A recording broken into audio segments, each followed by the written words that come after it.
Hello dear student, this is Anleep Zahra. Welcome back to my channel. In today's class, I'll be discussing with you the methods of economic analysis. और इसमें हम deductive and inductive method के बारे में बात करेंगे. तो let's discuss the class. देखिए, हम जब भी कोई सब्जेक्ट या डिसिप्लिन स्टडी करते हैं तो हमें कुछ थेरी इस्टेब्लिश करनी पड़ती है, कुछ लॉज या प्रिंसिपल इस्टेब्लिश करने पड़ते हैं, कंस्ट्रक्ट करने पड़ते हैं. तो उन लॉज या प्रिंसिपल को कंस्ट्रक्ट करने के लिए या तो उस थ्योरी को डिराइव करने के लिए इकोनॉमी में जो भी वेरिएबल्स होते हैं उनको हम एनालाइज करते हैं, उनकी एनालिसिस करते हैं. तो economic analysis is use to derive generalisation और लॉ और थ्योरी. तो इकोनॉमिक एनालिसिस हम क्यों करते हैं? किसी भी जनरलाइजेशन या लॉ को या थ्योरी को डिराइव करने के लिए हम इकोनॉमिक एनालिसिस करते हैं.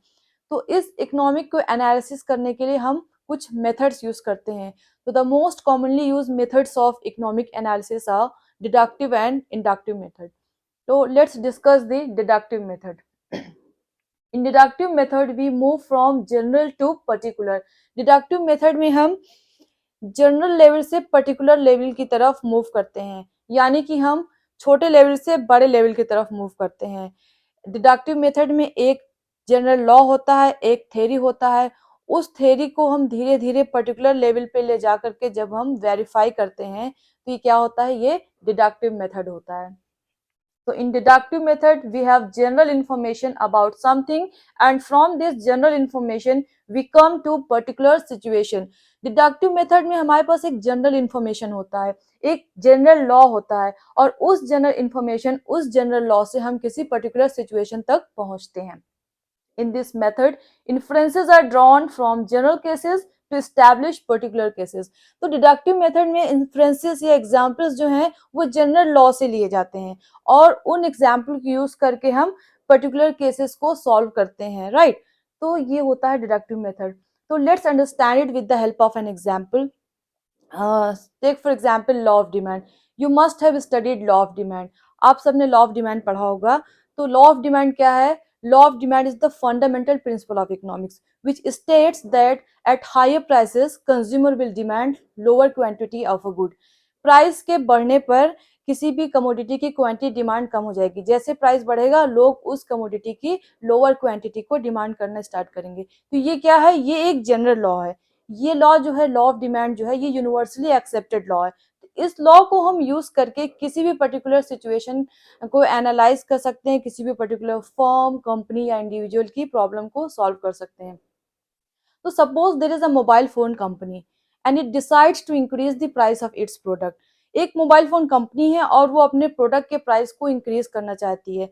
तो इस लॉ के बेसिस पर हम ये डिसाइड कर सकते हैं, इस लॉ के बेसिस पे हम इस कंपनी के डिसीजन मेकिंग में हेल्प कर सकते हैं कि if this company will increase the price of its product it might lose some of its customer.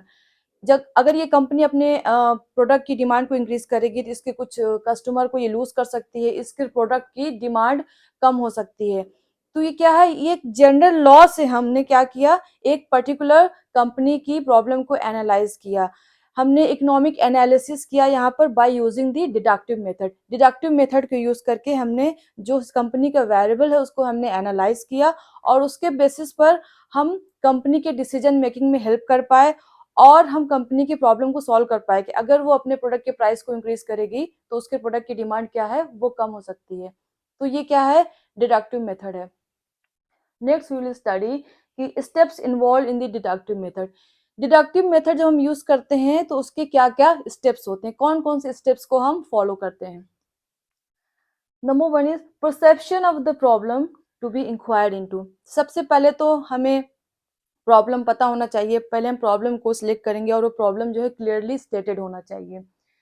Defining the technical terms and making appropriate assumptions. फिर हम उसमें जो टेक्निकल टर्म्स होते हैं उसको हम डिफाइन करेंगे और उसके बाद अप्रोप्रिएट या सही अजम्पशंस फ्रेम करेंगे. ठीक है, जैसे हमने मार्शल की, एल्फ्रेड मार्शल की हमने कार्डिनल यूटिलिटी एनालिसिस पढ़ी. तो उसमें कुछ कॉन्सेप्ट्स हैं, कुछ टर्म्स हैं जैसे कि टोटल यूटिलिटी या मार्जिनल यूटिलिटी. तो पहले उन टर्म्स को डिफाइन किया गया है, उसके बाद ही लॉ या थ्योरी को एक्सप्लेन किया गया है, राइट. तो deducing the hypothesis on the basis of assumptions. और जो हमने फिर अजम्पशंस फ्रेम किए उसके बेसिस पर हम क्या करेंगे? हाइपोथेसिस को फ्रेम करेंगे, right. Next, testing the hypothesis, इसके बाद हम हाइपोथेसिस को टेस्ट करेंगे। तो बिफोर एस्टैब्लिशिंग लॉ और generalisation, hypothesis should be verified with real world data by statistical methods. इससे पहले कि हम लॉ या थ्योरी या जनरलाइजेशन को एस्टैब्लिश करें, हम क्या करेंगे, हाइपोथेसिस को जो रियल वर्ल्ड के डेटा से जो हमने हाइपोथेसिस फ्रेम किया है, जैसे कि हमने ये हाइपोथेसिस बनाया है कि प्राइस के इंक्रीज होने से किसी भी प्रोडक्ट की डिमांड कम हो जाएगी, तो इस हाइपोथेसिस को हम रियल वर्ल्ड के डेटा से क्या करेंगे, वेरीफाई करेंगे बाय यूजिंग स्टैटिस्टिकल मेथड्स। जो भी स्टैटिस्टिकल टूल्स अप्लाई होंगे उसके लिए वो हम टूल्स यूज करके हम अपने हाइपोथेसिस को क्या करेंगे, वेरीफाई करेंगे रियल वर्ल्ड के डेटा पे। In this, if hypothesis gets verified we get general economic principles और law। और जब हमारा हाइपोथेसिस वेरीफाई हो जाएगा, टेस्ट हो जाएगा, वेरीफाई हो जाएगा, तो उसके बाद हमें क्या, जनरल लॉ या थ्योरी हमें मिलेगी। तो ये है डिडक्टिव मेथड। इसके स्टेप्स क्या थे, पहले तो हमारे पास एक प्रॉब्लम होनी चाहिए, क्लियरली स्टेटेड प्रॉब्लम होनी चाहिए, ठीक है। फिर उसके जो टेक्निकल टर्म्स हैं हमने उसको डिफाइन किया, कुछ अजम्पशंस बनाए, फिर अपने हाइपोथेसिस फ्रेम किए, और हाइपोथेसिस को हमने क्या किया, टेस्ट किया रियल वर्ल्ड के डेटा पे। और अगर हमारा हाइपोथेसिस वेरीफाई हो जाता है तब हम एक थ्योरी को डिराइव कर पाते हैं। तो ये है डिडक्टिव मेथड, जिसमें कि हम एक जनरल लेवल से पर्टिकुलर लेवल पे आ रहे हैं, ठीक है। एक जनरल लॉ है, उसको यूज करके हमने, जैसे कि हमने एक पर्टिकुलर कंपनी की प्रॉब्लम सॉल्व की, तो एक जनरल लेवल से हम स्पेसिफिक या इंडिविजुअल प्रॉब्लम को हम सॉल्व कर पाए, ये डिडक्टिव मेथड है। नेक्स्ट आता है हमारा इंडक्टिव मेथड। देखिए, inductive method is just opposite of the deductive method.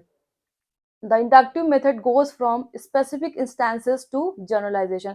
Deductive method हमने क्या किया था, हम एक जनरल लॉ था, जनरल इंफॉर्मेशन थी, जो जनरल लेवल से हम पर्टिकुलर लेवल पे आए थे। बट इंडक्टिव मेथड में क्या है, पर्टिकुलर लेवल से, स्पेसिफिक इंस्टेंसेस से हम जनरलाइजेशन तक पहुंच रहे हैं। तो ये क्या है, ये अपोजिट है, ये डिडक्टिव मेथड के ऑपोजिट है। In inductive method, we observe or get information about particular situation, and based on this particular information, we form general statement और theory। इंडक्टिव मेथड में क्या होता है, हमारे पास एक पर्टिकुलर इंफॉर्मेशन होती है, उसको हम ऑब्जर्व करते हैं, और उस इंफॉर्मेशन के बेसिस पर हम क्या करते हैं, एक जनरल स्टेटमेंट देते हैं या थ्योरी को हम डिराइव करते हैं, right. The inductive method consists of making broad generalizations based on specific observation। तो इंडक्टिव मेथड में क्या है, स्पेसिफिक ऑब्जर्वेशन को यूज करके हम ब्रॉड जनरलाइजेशन करते हैं। पहले कुछ पर्टिकुलर इंफॉर्मेशन लेते हैं, उसको हम ऑब्जर्व करते हैं, उसके बेसिस पे हम जनरलाइज करते हैं उस फैक्ट को, उस डेटा को, राइट। इसको हम एक एग्जाम्पल के थ्रू समझते हैं कि सपोज हम अनियन का केस लेते हैं, और अनियन के केस में हम अपने फैमिली मेंबर्स को, अपने नेबर्स को या अपने फ्रेंड्स को ऑब्जर्व करते हैं कि जैसे अनियन की प्राइस पहले 20 रुपीज़ kg थी, तो हमने ऑब्जर्व किया अपने फैमिली को कि उन्होंने 5 kg अनियन खरीदा, और जैसे ही अनियन की प्राइस 20 रुपीज़ से बढ़कर के 80 रुपीज़ हो गई, तो उन्होंने अपना डिमांड, अनियन की डिमांड कम करके 5 kg ना खरीद करके 2 kg ही खरीदा। फिर हमने अपने नेबर्स को ऑब्जर्व किया, and they are also behaving in the same way, कि पहले अनियन का प्राइस 20 रुपीज़ kg था, तो उन्होंने 4 या 5 kg अनियन खरीदा, और जब अनियन का प्राइस बढ़कर 80 रुपीज़ kg हो गया, तो उन्होंने 2 kg अनियन खरीदा। तो हमने इस तरीके से अपनी फैमिली या नेबर्स को ऑब्जर्व किया, हमने एक पैटर्न को ऑब्जर्व किया। So now we are in a position to conclude कि as price increases quantity demand falls. जैसे प्राइस इंक्रीज हुई किसी भी प्रोडक्ट की, हमारे केस में अनियन को हमने लिया, तो जैसे ही अनियन की प्राइस इंक्रीज हुई, क्वांटिटी डिमांड अनियन का क्या है, वो फॉल कर गया।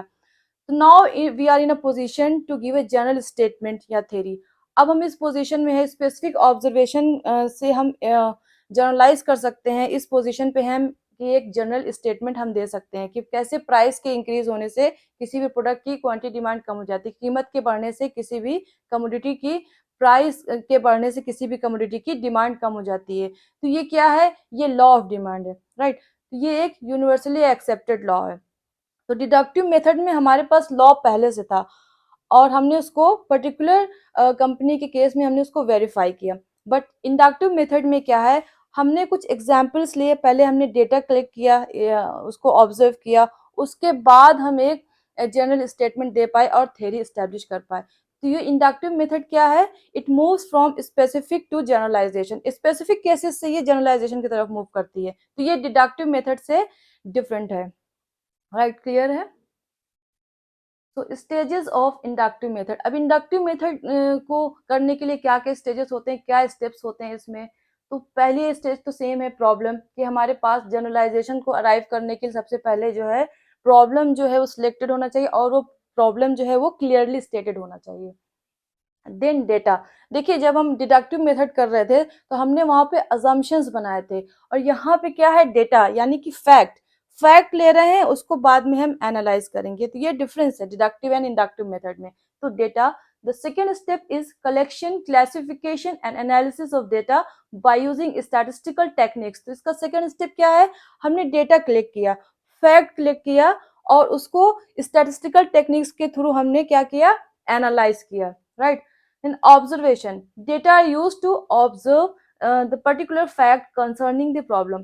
फिर उस डेटा को हमने, जो पर्टिकुलर फैक्ट्स हैं हमारी प्रॉब्लम से रिलेटेड, उसको हमने ऑब्जर्व किया, राइट। Next, hypothesis. तो hypothesis are formulated for predicting the values of parameters considered in the problem. तो हाइपोथेसिस हमने प्रिडिक्ट किया, जो भी हमने पैरामीटर्स अपनी प्रॉब्लम में लिया उसके बेसिस पर हमने हाइपोथेसिस को फॉर्मुलेट किया, right. Then generalization. So in the end, hypothesis is to be verified, and if it is verified against the real world data, then it will generate the generalization from the specific facts.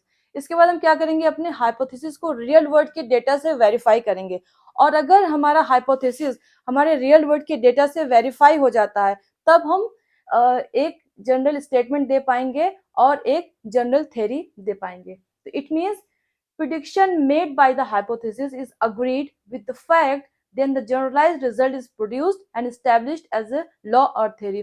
इसका क्या मतलब है कि hypothesis के through हमने जो भी prediction दिया, जैसे हमने बताया, हमने हाइपोथेसिस फ्रेम किया कि as price increases quantity demand falls, ये हमारा हाइपोथेसिस जो है ये फैक्ट के थ्रू वेरीफाई हो जाएगा। जो हमने डेटा कलेक्ट किया उसके थ्रू जब ये वेरीफाई हो जाएगा तो एक जनरलाइज रिजल्ट हम प्रोड्यूस कर पाएंगे, और उसके बेसिस पर कोई लॉ या थ्योरी हम डेवलप कर पाएंगे। ये है इंडक्टिव मेथड की।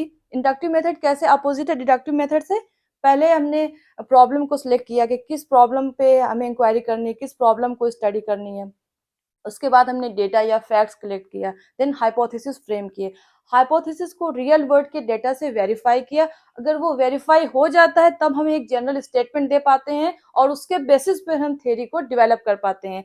बट डिडक्टिव मेथड में क्या था, हमारे पास एक जनरल लॉ, एक थ्योरी ऑलरेडी थी, उसको हमने पर्टिकुलर केस में जाकर के वेरीफाई किया था। यहाँ पर अपोजिट है, हमारे पास कोई थ्योरी नहीं है, हमने कुछ एग्जाम्पल से, कुछ पर्टिकुलर ऑब्जर्वेशन से एक जनरल स्टेटमेंट को डराइव किया, और उसके बेसिस पर हम एक थ्योरी को इस्टेब्लिश कर पाए। तो ये डिफरेंस है डिडक्टिव एंड इंडक्टिव मेथड में। So that's all for today, thank you very much.